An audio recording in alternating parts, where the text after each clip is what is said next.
Hi.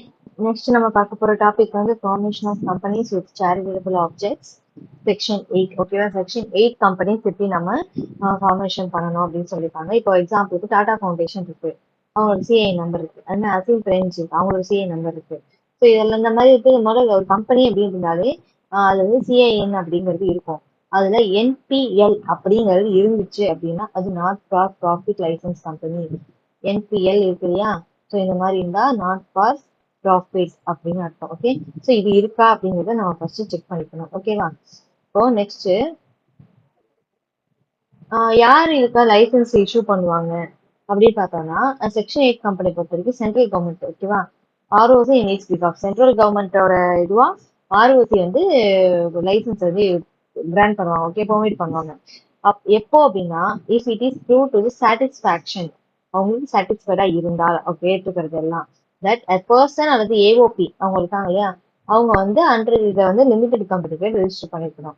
Okay, அதோட ஆப்ஜெக்ட்ஸ்ல பார்த்தா ப்ரமோஷன் ஆஃப் அதாவது commerce, arts, sports, education, research, social welfare, religion, charity, protection of environment, இந்த மாதிரியானதா இருக்கணும் அவங்களோட அப்ஜெக்டிவ் அப்படிங்கிறது. அதுக்கப்புறம் intends to apply its profit or other income in promoting its object. அங்க வரக்கூடிய ப்ராஃபிட் எல்லாத்தையும் என்ன பண்ணணும் அப்படின்னா இந்த அப்ஜெக்டிவ்ஸ் நம்ம என்ன டிக்ளேர் பண்றோமோ அதோட ப்ரமோஷனுக்கு தான் யூஸ் பண்ணணும். ஓகேங்களா? Next intends to prohibit payment of any dividend to its members. அதாவது அவங்களோட மெம்பர்ஸ் யார் யார் அதுல இருக்காங்களோ அவங்களுக்கு யாரும் டிவிடெண்ட் அதாவது ஷேர்ஸ் எதுவும் போகக்கூடாது. ஓகேங்களா? ஸோ இது இருக்கா அப்படிங்கிறத நம்ம வந்து ஃபர்ஸ்ட் செக் பண்ணிக்கணும். அடுத்து ROC registration of company using licence.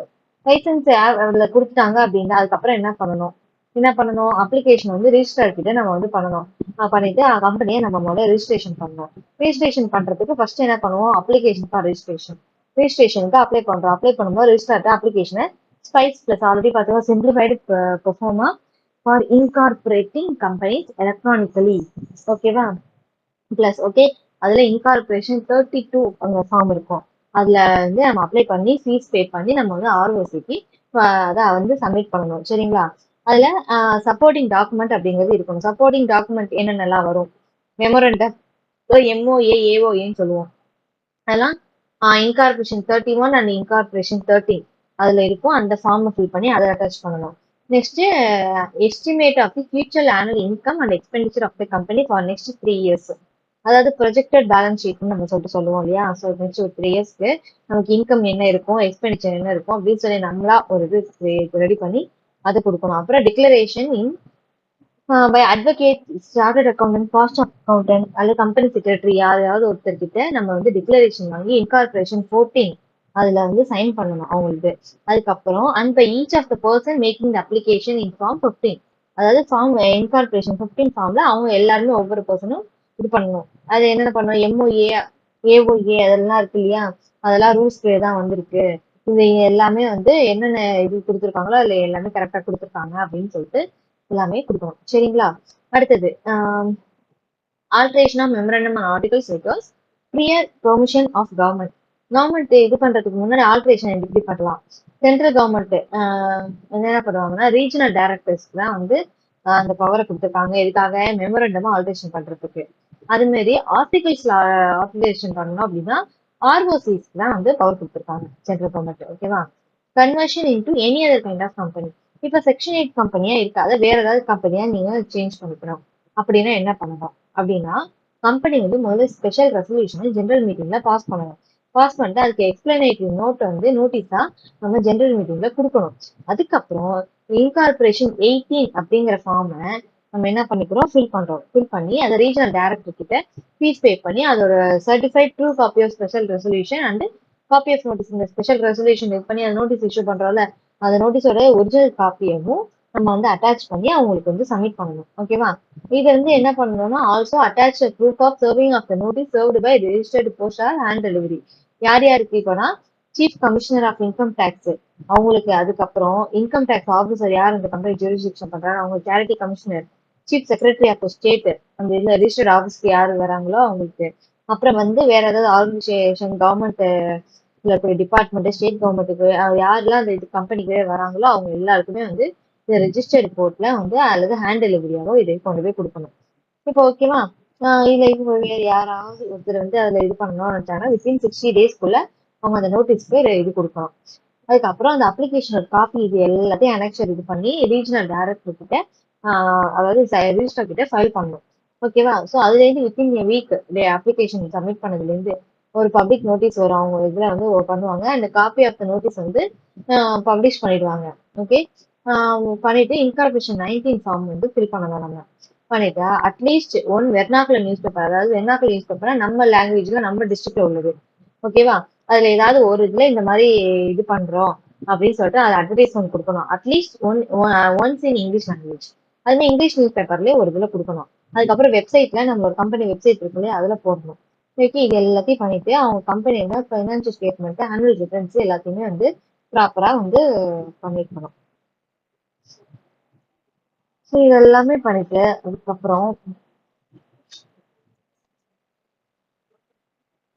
அதுக்கப்புறம் இந்த அப்ளிகேஷன் ரெசிப்ட் வந்ததுக்கு அப்புறம் நமக்கு வந்து ஆர்டர் இஷ்யூ பண்ணுவாங்க. ஆர்டர் இஷ்யூ பண்ணதுல இருந்தா நமக்கு வந்து அந்த டேர்ம்ஸ் அண்ட் கண்டிஷன் கன்வர்ஷன் ஆயிடுச்சு அப்படின்னு சொல்லிட்டு நம்ம கன்சிடர் பண்றோம். ஓகேவா? இது எல்லாத்தையும் வந்து கண்டிஷன்ஸ் அதாவது ஓகே ஆகிறதுக்கு முன்னாடி அதை ரிஜெக்ட் ஆகுது அப்ளிகேஷன் அப்படின்னா அதுக்கு ரீசன் வந்து கண்டிப்பா வந்து இது கொடுக்கணும். சப்போஸ் ரிஜெக்டட் அப்படின்னா அதுக்கான ப்ராப்பர் ரீசன் வந்து அவங்ககிட்ட ஒரு ஆப்பர்ச்சுனிட்டி கொடுப்பாங்க சப்மிட் பண்றதுக்கு.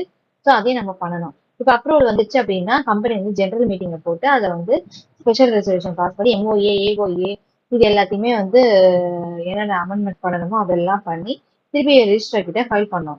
ஒன்ஸ் அந்த டாக்குமெண்ட்ஸ் எல்லாத்தையுமே வந்து இது பண்ணிட்டாங்க, ரெஃபர் பண்ணிட்டாங்க ஓகே அப்படின்னா ஃப்ரெஷ்ஷா வந்து இன்கார்பரேஷன் சர்டிபிகேட்டை நமக்கு இஷ்யூ பண்ணுவாங்க. இப்படிதான் என்ன பண்றோம்னா ஒரு கம்பெனியை இன்னொரு இது கைண்ட் ஆஃப் கம்பெனியை சேஞ்ச் பண்ணிருக்கோம். சரிங்களா?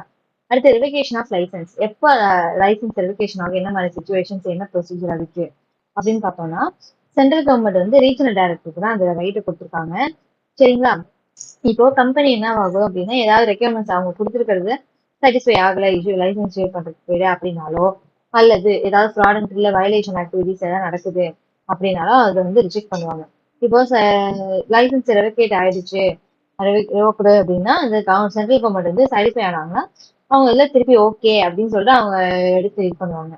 ஓகேவா? இது என்ன பண்ணுது company be wound up under this act. Excess assets of the winding up resolution after the satisfaction of its debts and other liabilities may transfer to. அதாவது இப்போ இது எதுவுமே இதுவாகல ரீசனும் அவங்களுக்கு எடுத்துக்கிற மாதிரி இல்லைன்னா அது வைண்ட் அப் பண்ணிடுவாங்க. வைண்ட் அப் பண்ணிட்டாங்கன்னா எக்ஸ்ட்ரா இருக்கிற அசெட் ஃபர்ஸ்ட் என்ன பண்ணுவாங்க, அவங்களோட அதாவது டெப்ட் என்ன இருக்கு, லைபிலிட்டிஸ் என்ன இருக்கு எல்லாத்தையும் போக எக்ஸஸா இருக்கக்கூடிய அசெட் என்ன பண்ணுவாங்கன்னா அனதர் கம்பெனி, அதாவது சிமிலர் ஆப்ஜெக்ட்ஸ் இருக்கக்கூடிய அனதர் கம்பெனி ட்ரான்ஸ்ஃபர் பண்ணுவாங்க. அல்லது பேங்க்ரப்சி ஃபண்ட் அல்ல இன்சால்வன்சின்னு சொல்லிட்டு அதை வந்து டிக்ளேர் பண்ணிடுவாங்க. சரியா? அதுக்கப்புறம் கம்பெனி வந்து இல்லைன்னா அமால்கமேட் பண்ணுவாங்க.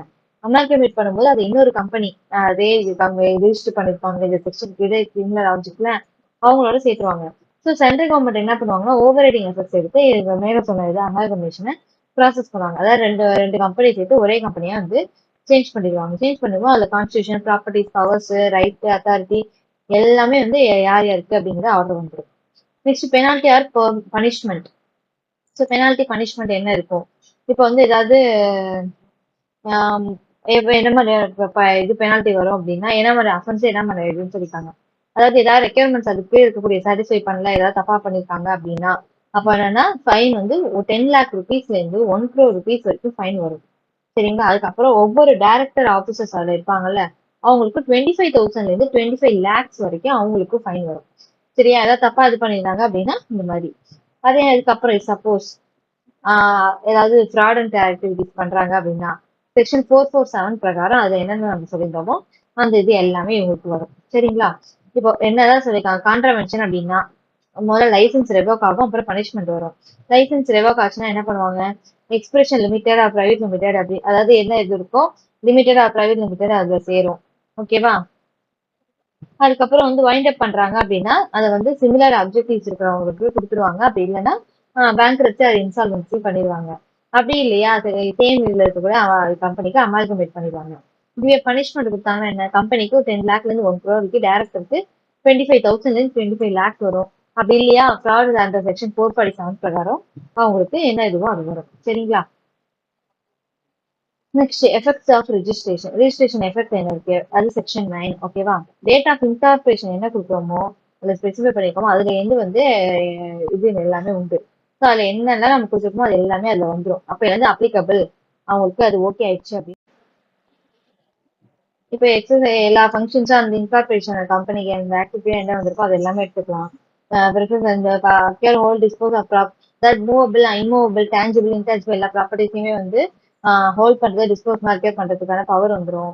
கான்ட்ராக்ட் கொடுக்கறதுக்கு வந்துடும். இப்போ வந்து செக்ஷன் 9 இது என்னன்னு பார்த்தோம்னா subscribers to the memorandum all other persons, அதாவது மெமரண்டம்ல இல்ல எல்லா பர்சன் இருக்காங்க அவங்க வந்து யார் வந்து டைம் டு டைம் மாறுறாங்களோ அவங்க வந்து மெம்பர்ஸ்க்காக மாறிக்கலாம். ஓகேவா? மெம்பர் ஆனா முதல்ல ரெஜிஸ்ட்ரேஷன் பண்ணணும். சர்டிபிகேட் ஆஃப் இன்கார்பரேஷன் கிராண்ட் பண்ணுவாங்க. எப்பயில இருந்து சர்டிபிகேட் ஆஃப் இன்கார்பரேஷன் கொடுக்குறாங்களோ அந்த டேட்ல இருந்து அது வந்து பாடி கார்பரேட் ஆயிடும். அதுல இருந்து என்னென்ன சொல்லியிருக்கோமோ அது எல்லாமே வரும். அண்டர் செட் நேம் அந்த நேம்ல எல்லா ஃபங்க்ஷன்ஸையும் அவங்க பண்ணலாம். எல்லா ப்ராப்பர்ட்டிஸையும் வந்து மூவபிள் இன்னோவபிள் டேஞ்சிபிள் இன்டேஞ்சிபிள் எல்லாத்தையுமே வந்து அக்செப்ட் பண்ணலாம், ஹோல்ட் பண்ணலாம். கான்ட்ராக்ட்ஸ் வந்து சிஓ யூஸ் பண்ணலாம். அதுக்கப்புறம் வந்து பெர்ஸ்பெக்டிவ் சஜஷன்ஸ் பண்ணலாம். ஸோ இந்த இதே ஆப்ஷன்ஸ் எல்லாமே அவங்களுக்கு உண்டு. Next MOA memorandum of association. So memorandum of association அப்படிங்கிறது ஒரு ஃபண்டமெண்டல் டாக்குமெண்ட். ஒரு கம்பெனி ஃபார்ம் பண்றோம் அப்படின்னா அதுக்கு அது மஸ்ட் தேவை அது. ஓகேவா? அதுல என்ன பண்ணணும்னா ரிலேஷன்ஷிப் ஆஃப் த கம்பெனி அவுட் சைடர்ஸோட அவங்களுக்கு என்னென்ன ரிலேஷன்ஷிப் இருக்கு, யார் யாரெல்லாம் இந்த கம்பெனியை டீல் பண்றாங்க, உங்களுக்கு என்னென்ன பவர்ஸ் இருக்கு, என்னென்ன ஆக்டிவிட்டிஸ் இதுல பண்றாங்க அப்படிங்கிறது எல்லா டீடைல்ஸும் இந்த MOAல இருக்கும். சரிங்களா? அதுல நேம் கிளாஸ் இருக்கும், சுச்சுவேஷன் கிளாஸ்னா ரிஜிஸ்டர் ஆஃபீஸ் கிளாஸ்ன்னு சொல்லிட்டு சொல்லுவோம். ஓகே, ஸோ அதெல்லாம் இருக்கும். நெக்ஸ்ட் பாத்தீங்க அப்படின்னா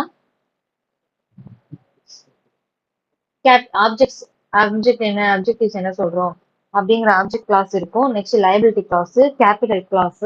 ஸோ இது எல்லாமே வந்து இதுல வந்துடும். ஓகே, அதுக்கப்புறம் association clause or subscription clause. அதாவது இது வந்து ஓபிசி அதாவது 1% கம்பெனியா நம்ம கொடுத்துருந்தோம் அப்படின்னா அப்போ அது வரும். இது கேபிட்டல் கிளாஸ் வந்து ஷேர் கேபிட்டல் இருந்துச்சு அப்படின்னா அப்ப வரும். நெக்ஸ்ட் பார்த்தோம் அப்படின்னா நாமினல் கிளாஸ் அப்படிங்கும்போது அதுவும் வந்து எப்போ வரும்னா 1% கம்பெனி சார்ந்தாதான் வரும். ஸோ இப்போ இது என்னென்னங்கிறத ஒண்ணுமே பார்ப்போம். இப்போ வந்து பாத்தீங்கன்னா ஃபர்ஸ்ட் நேம் கிளாஸ் இருந்தது. நேம் கிளாஸ் அப்படின்னா லாஸ்ட் வேர்ட் லிமிடெட் அப்படின்னு இருக்கணும். பப்ளிக் லிமிடெட் இருந்தா பிரைவேட் லிமிடெட் இருந்தா பிரைவேட் லிமிடெட் அப்படின்னு வரணும். இந்த நேம் கிளாஸ் அப்படிங்கிறது அதுதான். இப்போ என்ன விதமான கம்பெனியோ அதுல அந்த நேம் அப்படிங்கிறது கண்டிப்பா இருக்கணும். சரிங்களா? அப்ளிகேஷன் ஃபார் நேம் ரிசர்வேஷன், அதாவது ஃபர்ஸ்ட் என்ன ஸ்டெப் நம்ம ஆல்ரெடி இதுலயே பார்த்து என்னென்ன ஸ்டெப்ஸ் வைஸ் பண்ணணும்னு பார்த்தப்பவே பார்த்தோம் இல்லையா? ஃபர்ஸ்ட் நேம் ரிசர்வேஷன் அதுக்கு வந்து ஸ்பைஸ் பிளஸ்ல இன்கார்பரேஷன் 32 ஃபார்ம். ஸ்பைஸ்னா என்னன்னா simplified proforma for incorporating company electronically plus. ஓகேங்களா? அதுல இன்கார்பரேஷன் 32 அதை ஃபில் பண்ணி அது வந்து என்ன ஃபீஸோ அதோட சேர்த்து சப்மிட் பண்ணணும். அந்த நேம் இதுதான் வேணும் அப்படின்னு சொல்லிட்டு ரீசப்மிஷன் பண்ணணும் அப்படின்னா அதுக்கு வந்து 15 டேஸ். ஓகேவா? டிஃபெக்ட் இருந்தா ரெக்டிஃபிகேஷன் பண்றதுக்கு. இப்போ வந்து application for reserving the name for changing name existing already company இருக்கு அது வந்து சேஞ்ச் பண்ணணும் அப்படின்னா ரிசர்வ் யூனிக் நேம் அப்படிங்கிற அந்த இதை யூஸ் பண்ணி நம்ம என்ன பண்றோம், ஃபீஸ் பே பண்ணி அதை வந்து சப்மிட் பண்ணணும். ஓகேவா? சப்மிட் பண்ணதுக்கு அப்புறம் அதை வந்து நமக்கு என்ன நேம் கொடுக்குறோமோ அந்த இதுக்கு சேஞ்ச் ஆயிடும். ரீசப்மிஷன் ரெக்டிஃபிகேஷன் தான் ரீசப்மிஷன் பண்றதுக்கு 15 டேஸ் டைம் உண்டு. ஓகேங்களா? அடுத்து restriction regarding names and use of words. என்னென்ன ரெஸ்ட்ரிக்ஷன்ஸ் இருக்கு, என்னெல்லாம் பண்ணக்கூடாது அப்படிங்கிறதுக்கு அதை வந்து மெமரண்டம்லயே நம்ம வந்து மென்ஷன் பண்ணியிருக்காங்க. என்ன அப்படின்னு பார்த்தோம்னா identical with or resemble to nearly the name of existing company. ஏற்கனவே எக்ஸிஸ்டிங் கம்பெனி நம்ம கிட்ட இருக்குன்னா அது ரிலேட்டடாவே அது நியரபிளாவே அதே மாதிரி பேர் இருக்கக்கூடியது யூஸ் பண்ணக்கூடாது. ஓகேவா? அதுக்கப்புறம் ஏதாவது கான்ஸ்டியூஷன் கீழே அஃபென்ஸா வரக்கூடிய வார்த்தைகள் எதுவும் யூஸ் பண்ணக்கூடாது. ஓகேவா? Use of undesirable in the opinion of the central government. Central கவர்மெண்ட்ல வந்து அவங்க ரிலேட்டடா ஏதாவது இருக்கு வேர்ட்ஸ் அப்படின்னா அது யூஸ் பண்ணக்கூடாது. ஓகேவா? சப்செக்ஷன் 3 என்ன பண்ணா unless the previous approval central government have been obtain the company shall not be registered. Central கவர்மெண்டோட அப்ரூவல் இல்லாம அது வந்து நம்ம ரிஜிஸ்டர்டு கிடையாது. ஓகேங்களா? நெக்ஸ்ட் ஏதாவது பேட்ரோனேஜ் ரிலேட்டடா அதாவது central government state government local body அந்த அவங்களோட பேட்ரோனேஜ் ரிலேட்டடா அந்த வேர்ட்ஸ் எதுவும் யூஸ் பண்ணக்கூடாது. என்னென்ன மாதிரியா இருக்கு அப்படின்னு பார்த்தோம்னா இங்க லிஸ்ட் கொடுத்துருக்காங்க பாருங்க. Board, commission, authority, undertaking, national, union, central, federal, republic, president, Rashtrapati, small scale industries, Khadi and village industries corporation, financial corporation. அது பினான்சியல் கார்பரேஷன் என்னென்ன municipal development authority, prime minister or chief minister, minister, nation, forest corporation, development scheme, statutory, court, judiciary, governor, bureau, இந்த மாதிரி words. அதுக்கப்புறம் state, India, Bharat, இந்த மாதிரி சொல்லிட்டு இது எல்லாத்தையுமே வேர்ட்ஸ் எதுவுமே யூஸ் பண்ணக்கூடாது. ஓகேங்களா? இப்போ பார்த்தா கிரீன் டெக்னாலஜி லிமிடெட் இப்படின்னு இருக்கு. இதே நீங்க வந்து அதை மாத்தி கிரீன்ஸ் டெக்னாலஜி இல்ல கிரீன் டெக்னாலஜிஸ் இப்படின்னு பார்த்தோம்னா அது ரிசம்பிள் தான். ஓகேவா? ஸோ அது வந்து இந்த மாதிரி இருந்தாலும் நம்ம வந்து ஒரே மாதிரி இருக்கு சிங்குலர் பொருள் மட்டும் மாத்திருக்கோம் யூஸ் பண்ணக்கூடாது. அதுமாதிரி டைப் கேஸ் லெட்டர்ஸ் ஏபிசி அப்படிங்கறத ஏன் ஸ்பேஸ் கொடுக்குறேன், இல்ல ஒரு பஞ்சுவேஷன் மார்க் வச்சு கொடுக்குறேன், இந்த மாதிரி பண்ணக்கூடாது. டிஃப்ரெண்ட் டென்சஸ், அசெண்ட் சொல்யூஷன்ஸ் அப்படின்றது, அசெண்டட் சொல்யூஷன் அல்ல அசெண்டிங் சொல்யூஷன்ஸ். ஸோ இது வந்து ரிசம்பிள் சேம் தான், ஆனா இது கிடையாது. ஓகேங்களா. Next two names including grammatical variation, அதாவது டிஸ்க் சொல்யூஷன்ஸ் அப்படிங்கறத இங்க டிஸ்க் சொல்யூஷன்ஸ் கொடுப்பாங்க, அதாவது டிஸ்கோ சொல்யூஷன்ஸ். ஓகேவா. அதாவது டிஸ்கோ சொல்யூஷன்ஸ் கொடுத்தா அது வேற. டிஸ்க் டிஸ்க் பாத்தீங்கன்னா இது ரெண்டு ப்ரொனன்சியேஷன் ஒண்ணுதான். ஸோ டிஸ்கோ அப்படிங்கும்போது அது வேற மாதிரி, இப்போ இது கிடையாது. ஸோ இந்த மாதிரி இருந்தா எடுத்துக்காது. இனிமே ஃபோனட்டிக்ஸ், பிகே அப்படிங்கறத பிகேன்னு இப்படியும் சொல்லலாம், பிஇகே ஒய்னு பிகேன்னு சொல்லலாம், பிகேன்னு சொல்லலாம், பிகே இந்த பிகே எப்படி பார்த்தாலும் பிகே தான். ஸோ அந்த ப்ரொனன்சியேஷன் இருக்கிறது யூஸ் பண்ணக்கூடாது. கம்ப்ளீட் டிரான்ஸ்லேஷன் ஆர் டிரான்ஸ்லிட்ரேஷன், அதாவது ஹிந்தி இதுல இருந்து தமிழுக்கு, இதுல இருந்து இப்போ நேஷனல் எலக்ட்ரிசிட்டி கார்பரேஷன் லிமிடெட் அப்படிங்கிறது ராஷ்டிரிய வித்யுத் நிகாம் லிமிடெட், ரெண்டு ஒண்ணுதான். ஸோ அதை லாங்குவேஜுக்குள்ள டிரான்ஸ்லேஷன் பண்ணிருக்க கூடாது. ஹோஸ்ட் நேம், அதாவது domain name, dot net, ORG இந்த மாதிரி இருக்கு இல்லையா. ஸோ அதை யூஸ் பண்ணக்கூடாது. அல்ட்ரா சொல்யூஷன்ஸ் லிமிடெட் அப்படிங்கிறது என்ன, ultra solutions dot com. Supreme ultra solutions limited அப்படிங்கிறது ஆனா அல்ட்ரா சொல்யூஷன் டாட் காம்ல கிடையாது.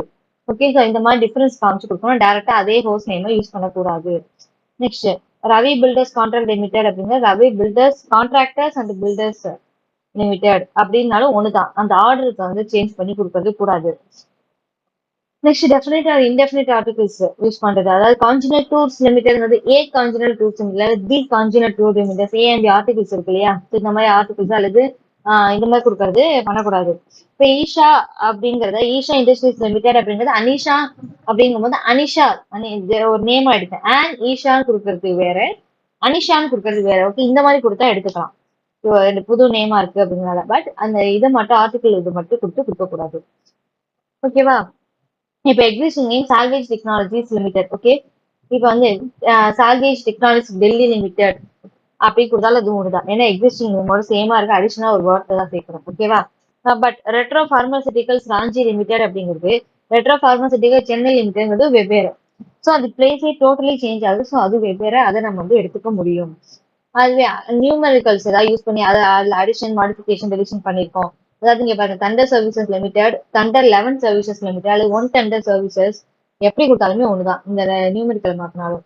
ஸோ இந்த மாதிரி நிறைய இது இருக்கு, இது எல்லாத்துமே வந்து நம்ம பண்ணக்கூடாது இந்த மாதிரிலாம். ஓகேங்களா. Next reservation of name.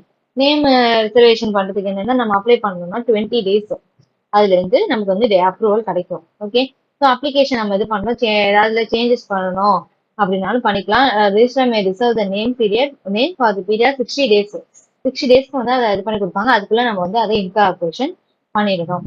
So இப்போ நேம் அலாட் பண்ணிட்டாங்க அப்படின்னா உங்களுக்கு வந்து எம்ப்ளம்ஸ், நேம்ஸ், அந்த எக்ஸ்டென்ஷன்ஸ் இது எல்லாமே பண்ணும். இப்போ இது எக்ஸ்ட்ரா 20 days வேணும் அப்படின்னா, இப்போ 60 டேஸ்க்கு தான் நேம் ரிசர்வேஷன் கொடுப்பாங்க, எக்ஸ்ட்ராவே நம்மளுக்கு டைம் தேவைப்படுது அது ரெடி பண்றதுக்கு அப்படின்னா 20 days வேணும் அப்படின்னா அனதர் 20 டேஸ்ங்கும் போது ஒரு 1000 rupees வரும்.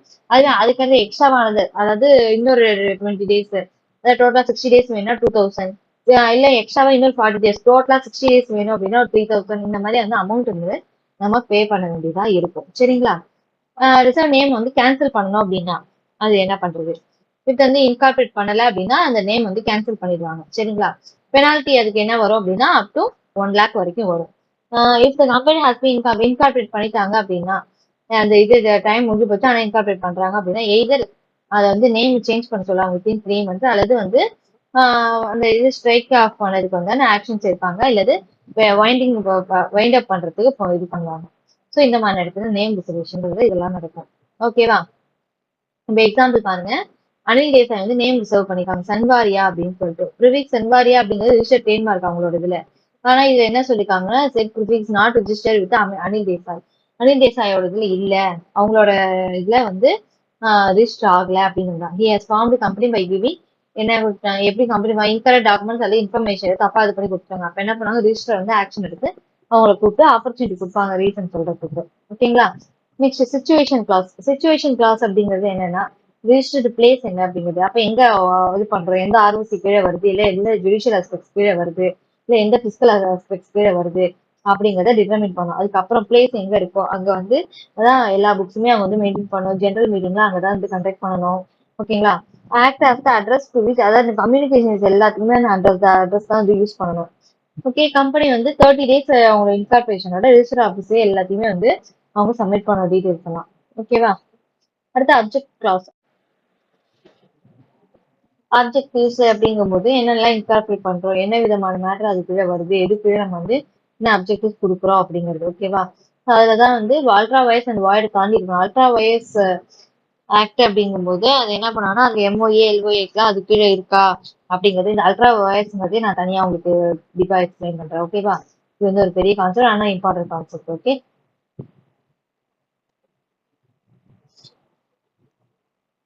அதாவது டாக்டரின் ஆஃப் அல்ட்ரா வயர்ஸோட இம்பார்ட்டன்ஸ் என்ன, எசன்ஸ் என்ன அப்படின்னு பார்த்தோம்னா, அது வந்து ஷேர் ஹோல்டர்ஸ், கிரெடிட்டர்ஸ் எல்லாத்தையுமே வந்து யாரெல்லாம் அந்த கம்பெனியை டீல் பண்றாங்க அவங்க எல்லாத்துக்குமே ஒரு ப்ரொடெக்ஷன் மாதிரி. ஓகேவா? எனன்சியேஷன் ஆஃப் டாக்டரின் ஆஃப் இதை ஃபர்ஸ்ட் எனக்கு பண்ணது யாரு அப்படின்னு பார்த்தோம்னா, ஹவுஸ் ஆஃப் கிளாஸ் எங்க கிளாசிக் கேஸ்ல Ashbury railway carriage and iron coal limited v Riche அப்படிங்கிறவங்க தான் இவங்க வந்து ஃபர்ஸ்ட் வச்சு பண்ணியிருந்தாங்க. சப்ஜெக்ட் ஃபார் த கம்பெனி வந்து establish or to make and sell or lend or hire railway plans to carry on the business of mechanical engineers and general characters. அவங்களுக்கு company objective என்னவா இருந்தது அப்படின்னா, ரயில்வே கேரேஜ் சம்மந்தப்பட்டது இல்லை. So railway plans எல்லாத்தையுமே வந்து business carry பண்ற mechanic இன்ஜினியர்ஸ்க்காகவும் general கான்ட்ராக்டருக்காகவும் வந்து ரெடி பண்றது, சேல் பண்றது, லென் பண்றது, ஹையர் பண்றது, இதுக்காக இந்த பர்பஸ்க்காக பண்றது. ஓகேவா? இப்போ இது என்ன பண்றாங்கன்னா, the company entered into contract with யாரோட miss Richie, a firm of railway contractor to finance the construction of railway line in Belgium. பெல்ஜியம்ல இருக்கிற அந்த இதோட வந்து நம்ம பண்றாங்க. ஸோ இப்போ இது பண்ணும்போது ரிச்சி வந்து brought a case for damages on the ground of breach of contract. According to and as according to him, the words general contractors in the object clause gave power to the company to enter into a such contract and therefore it was within the powers of the company. Okay, இப்போ வந்து அவங்க இந்த general contractors அப்படிங்கிற இந்த வேர்டை use பண்ணி பண்றாங்க இல்லையா? ஸோ அது வந்து அவங்களோட இதுல வந்து மெயின் அப்ஜெக்டிவ்ல இருக்கு. ஓகேவா? ஸோ அதனால என்ன சொல்லியிருக்காங்க அப்படின்னா, இது எங்களுக்கு பவர் இருக்கு, அதனால அதுல எந்த டேமேஜஸ் இதுனாலும் நான் எங்களுக்கு அது பவர் இருக்கு கேட்கறதுக்கு அப்படின்னு சொல்லிட்டு பண்றாங்க. ஸோ இதுல இருந்து என்ன பண்றாங்க, அவங்க என்ன இந்த ஹவுஸ் ஆஃப் லார்ட்ஸ் என்ன சொல்றாங்க அப்படின்னா, இது வந்து அது கிடையாது, நல்ல அண்ட் வாய்ட் தான். இந்த டேர்ம் ஜென்ரல் கண்ட்ராக்டா அப்படிங்கறது இண்டிகேட் பண்ணதுன்னா ஜென்ரலா வந்து கான்ட்ராக்ட்ஸ்க்காக உள்ளது, அதுக்காக தான் கொடுத்துருக்கோம், இவங்களுக்காக நாங்க பர்டிகுலரா கொடுக்கல அப்படின்னு சொல்லிட்டு இது பண்றாங்க. ஸோ அப்ப என்ன பண்ணுவாங்க, இதை வந்து இது பண்ணிட்டு நேம் வந்து சேஞ்ச் பண்ணுவாங்க. ஓகேவா? ஸோ இதோட கீ எஃபெக்ட் என்ன, என்ன நடக்கும் அப்படின்னு பார்த்தோம்னா, அதை வந்து ஏற்கனவே ப்ரொசீட் பண்ணது வந்து ரீஸ்டைன் பண்ணிட்டு நம்ம வந்து அந்த அவங்க கிட்ட இருந்து அந்த அக்ரிமெண்ட் இந்த மாதிரிலாம் இது எல்லாத்தையுமே வந்து கேன்சல் பண்ணி கன்ஸ்ட்ரக்டிவ் நோட்டீஸ் வந்து ப்ராப்பரா இஷ்யூ பண்ணிடுவாங்க. அடுத்து லைபிலிட்டி கிளாஸ். லைபிலிட்டி அப்படின்னா இன்கேஸ் கம்பெனி லிமிடெட் பை ஷேரா இருந்தா அந்த லைபிலிட்டி அப்படிங்கிறது liability of its member is limited amount unpaid if any on shares held by them. அவங்களோட ஷேர்ஸ் என்ன இருக்கோ அதை பொறுத்து அமௌண்ட் அன்பெய்டு என்னவோ அது வந்து அவங்களுக்கு லைபிலிட்டி வரும். சப்போஸ் லிமிடெட் பை கேரண்டியா இருந்தா அது எப்படி வரும் அப்படின்னா, அசெட்ஸ் ஆஃப் த கம்பெனி இந்த ஈவெண்ட் ஆஃப் அதாவது வைண்ட் அப் ஆகுது அப்படின்னா அவங்க மெம்பருக்கு அவங்க ஒரு மெம்பர் அப்புறம் வந்து வித்தின் 1 இயர் வந்து அவங்க மெம்பரா இருக்காங்க அப்படின்னாலோ அவங்களுக்கு என்ன டெப்ஸ் டெலிபிலிட்டிஸ் அந்த கம்பெனி பே பண்ணணுமோ அது எல்லாத்தையும் போக பேலன்ஸ் இருக்கிறது. ஓகேவா? இந்த cost charges and expenses of wind up. அதாவது வேற எப்படி பண்ணுவாங்க அப்படின்னா, ஒவ்வொரு மெம்பருக்கும் அவங்க காஸ்ட் என்ன சார்ஜ் இல்ல அவங்க வைண்டிங் அப்க்கு என்ன எக்ஸ்பென்சஸ் கொடுத்துருக்காங்க, அட்ஜஸ்ட்மெண்ட் என்ன இது பண்ணிருக்காங்க அப்படிங்கறத பேஸ் பண்ணி வரும். ஓகேவா? ஃபார் எக்ஸாம்பிள் பாருங்க, மாடர்ன் ஃபர்னிச்சர் லிமிடெட் இருக்கு. ஓகேவா? அந்த கம்பெனி வந்து limited by shares, share capital dividend into share with face value ஒவ்வொருத்தருக்கும் ₹10 அப்படிங்கிறதுல வருது. Out of which ₹8 is called up. ₹10 வச்சிருக்காங்க, ஆனா ₹8 வந்து கால்ட் அப் ஆயிடுச்சு. மிஸ்டர் சிங் அவங்க வந்து who is having 200 ஷேர் இருக்கு. 200 share paid all ₹8 on each share he hold, while miss Sarala என்ன பண்ணிருக்காங்க, 100 ஷேர்ஸ் இருக்கு, அவங்க வந்து ₹10 போயிருக்கு, அதாவது ₹2 அட்வான்ஸாவே பே பண்ணிருக்காங்க. இப்ப சஞ்சு அப்படிங்கிறதுனா 2 ஷேர்ஸ் இது பண்ணிருக்காங்க, அவங்க வந்து ₹6 தான் பே பண்ணிருக்காங்க. ஸோ அவங்களுக்கு ஒவ்வொரு ஷேருக்கும் ₹2 அரியர் இருக்கு. சரியா? இப்ப liability of mister Singh, mister Sarala அந்த மிஸ்டர் சஞ்சு எவ்வளவு இருக்கும் அப்படின்னா மேக்ஸிமம் அப் டு 400 நில் அண்ட் ₹1000 வந்து இருக்கும். எப்படி அப்படின்னு பார்த்தோம்னா, ஓகேங்களா, இப்போ 250 ஷேர்ஸ். ஓகே, 250 ஷேர்ஸ்க்கு ஒரு ஷேருக்கு ₹2 அந்த கணக்கு இவங்களுக்கு. அதே மாதிரி இவங்களுக்கு வந்து எக்ஸஸா தான் இவங்க பே பண்ணிருக்காங்க, அதனால சிங்குக்கு வராது. இவங்க வந்து சாரி சிங்கு வந்து ₹8 பே பண்ணிருக்காங்க கரெக்டா. ஸோ வந்து அப்போ ஒரு 400 வரும் அவங்களுக்கு. இவங்க எக்ஸஸா ₹2 சரளா பே பண்ணிருக்காங்க, அவங்களுக்கு வராது. இன்னொருத்தருக்கு ₹1000 வரைக்கும் வரும். இது வரைக்கும் மேக்சிமமா இது வரும். ஓகேவா? Next capital clause. Capital clause அப்படிங்கும்போது அவங்க ஷேர் கேபிட்டல் என்ன இருக்கு இருக்கா அப்படிங்கறத பொறுத்து வருது.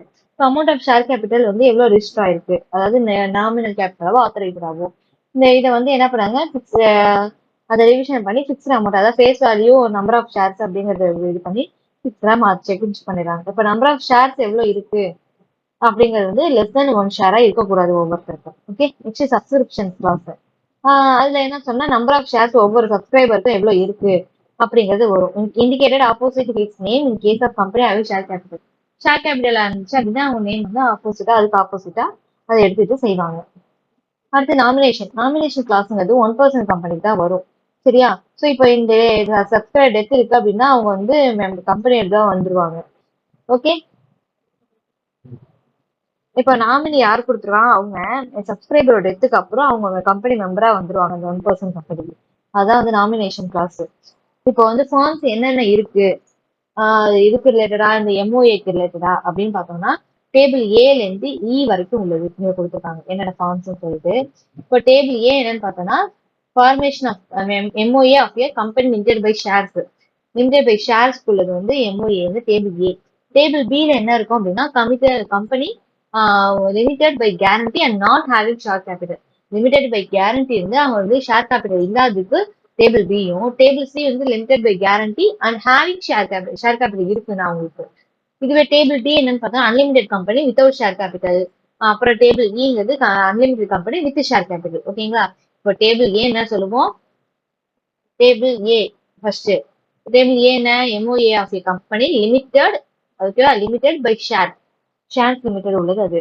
டேபிள் பி அப்படிங்கிறது நமக்கு வந்து இருக்கிறது என்னன்னா அது கம்பெனி லிமிடெட் பை கேரண்டி கீழே வரும் without having share capital. Table சிங்கிறது company limited by guarantee having share capital.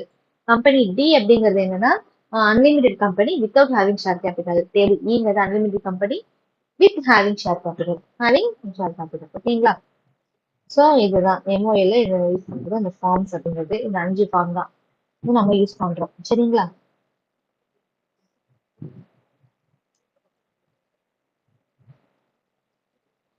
Next articles of association. இதை வந்து நம்ம வந்து நெக்ஸ்ட் கிளாஸ் பார்க்கலாம்.